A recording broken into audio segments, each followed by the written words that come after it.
देखो कि जो कुछ यहाँ हम लोग देख रहे हैं और जो ये संतान तैयारी करके प्रभु की इस भूमिका को बहुत इस फिजिकली शरीर में रहते हुए जो प्रयास कर रहे हैं, वो प्रयास साधारण नहीं है। आप समझ रहे हैं कि नहीं? ये प्रयास साधारण नहीं है। आप जानते हैं कि शायद कुछ लोग सोचते हैं कि हाँ ये नॉर्मल मैं कर सकता हूँ, लेकिन नहीं, इसमें लिंक प्रभु का है। और जब तक ये एक अभ्यास के तले नहीं आता तब तक वो हमारे लिए जाहिर नहीं होता। समझ रहे हैं कि नहीं?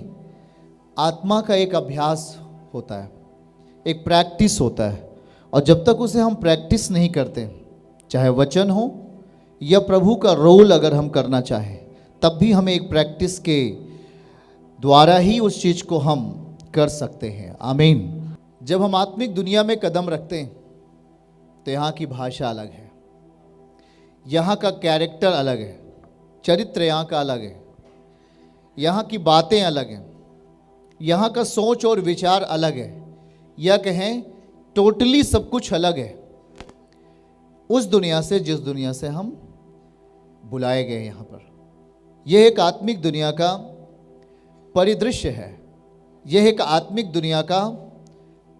दुनिया की तैयारी है, जहाँ पर हम अपने आप को तैयार कर रहे हैं स्वर्गीय राज्य के लिए। आमीन। स्वर्गीय राज्य के लिए।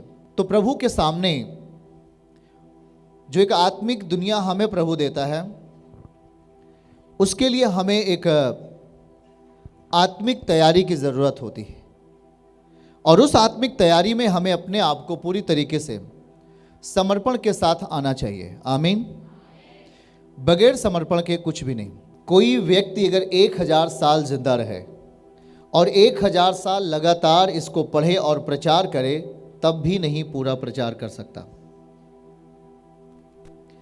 अगर वो 2000 साल जिंदा रहे कोई आदमी और 2000 साल इसको लगातार प्रचार करे, पढ़ पढ़ के प्रचार करे, तब भी प्रचार नहीं कर पाएगा, क्योंकि एक वर्ड पढ़ेगा उसमें असंख्य परिभाषाएं निकलेंगी।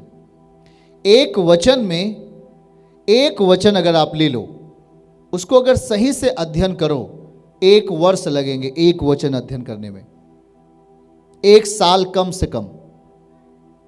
कितने?